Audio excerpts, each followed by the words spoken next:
Gadis ini lembut dan menawan, tapi siapa sangka, sebenarnya dia adalah seekor harimau ganas. Dikatakan dulu bahwa ketika harimau memangsa manusia untuk mendapatkan rasa hormat, kemudian dia dapat mendapatkan gelar dewa harimau dan dapat berubah menjadi manusia. Tapi untungnya setelah dia mempunyai gelar dewa harimau, dia tidak lagi memangsa manusia. Kecuali ada yang membuatnya marah. Tengah malam di dalam hutan yang gelap ada seorang anak yang menyelinap ke dalam hutan. Tiba-tiba si harimau muncul, melompat dan ingin menerkamnya. Seorang pria tiba-tiba muncul dan menembak, membunuh harimau dan menyelamatkan pria tersebut. Dia adalah pemburu terbaik di desanya, mereka memanggilnya Dewa Pemburu. Membunuh seekor harimau bagi dia adalah sesuatu hal yang biasa. Tetapi dia tidak mengetahui kalau ibu harimau tersebut adalah seekor dewa harimau. Dewa harimau yang bersembunyi di kegelapan, melihat kejadian tersebut. Melihat anaknya yang terbunuh, dia pun dipenuhi dengan rasa kebencian. Dia pun berjanji akan membalaskan dendam kepada si pemburu. Harimau mendatangi rumah si pemburu dengan menjadi seorang wanita cantik. Istri pemburu melihat ternyata hanya seorang wanita biasa pun menjadi tenang. Tetapi di saat inilah dewa harimau menunjukkan wajah aslinya dan langsung menerkamnya. Demi menyelamatkan anaknya, istri pemburu yang terluka parah karena gigitan harimau, dengan terburu-buru menjatuhkan api untuk melindungi putrinya dari harimau tersebut. Tetapi dia sendiri tidak dapat menghindar dan menjadi santapan harimau.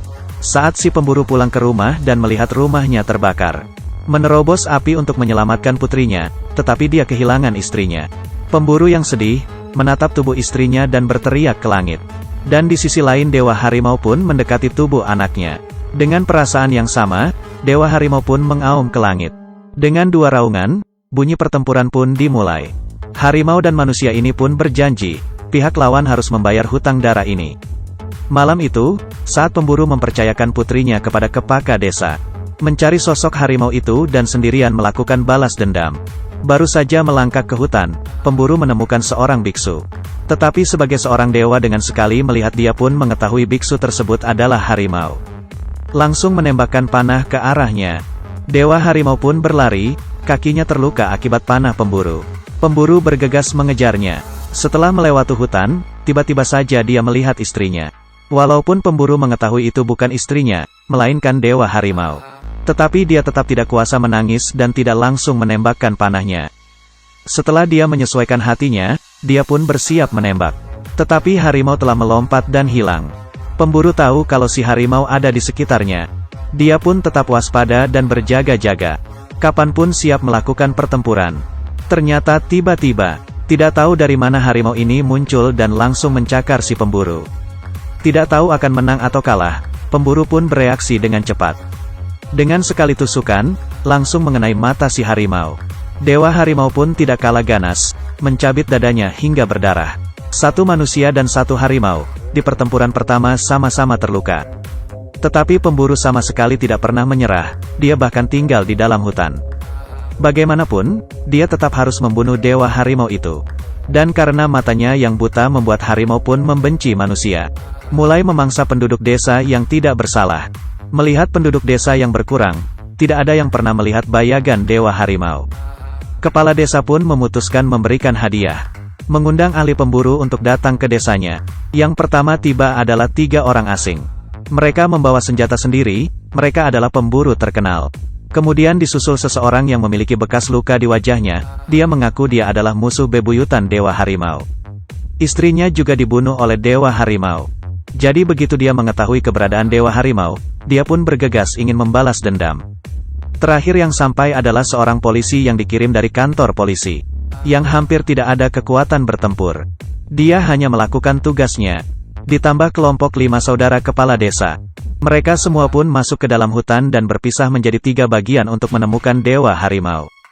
Semakin banyak orang, akan semakin baik. Tidak lama kemudian, kelompok kepala desa menemukan dewa harimau.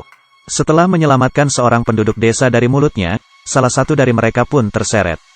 Saat melakukan pertempuran, kelompok 5 bersaudara ini akan memakai topeng. Mereka akan lebih puas saat membalaskan dendam ini. Tetapi bagaimanapun mereka bukanlah tandingan dewa harimau. Kepala desa dipukuli dewa harimau dan melarikan diri. Setelah melarikan diri, dewa harimau bertemu dengan Xiaoling anak dari si dewa pemburu. Xiaoling menarik anak panah dan tepat mengenai dewa harimau itu. Tetapi Dewa Harimau terlalu kuat, dia tidak merasa sakit dan melanjutkan pelariannya. Saat sedang berjalan tiba-tiba saja Dewa Harimau berhenti. Ternyata pemburu dengan bekas luka menghadang jalannya. Dewa Harimau pun melihat para pemburu telah mengejar di belakangnya. Dewa Harimau pun mengaum kepada pemburu bekas luka. Pemburu bekas luka pun tidak takut dan langsung bergerak. Dia mengangkat senjata dan memukulnya, membuat darah Dewa Harimau itu bercucuran di tempat. Saat yang lainnya sampai, harimau itu sudah tidak bernafas lagi. Di saat ini lah muncul seseorang, melihat tubuh Dewa Harimau dan berkata, dia memiliki dua mata, dia bukanlah Dewa Harimau.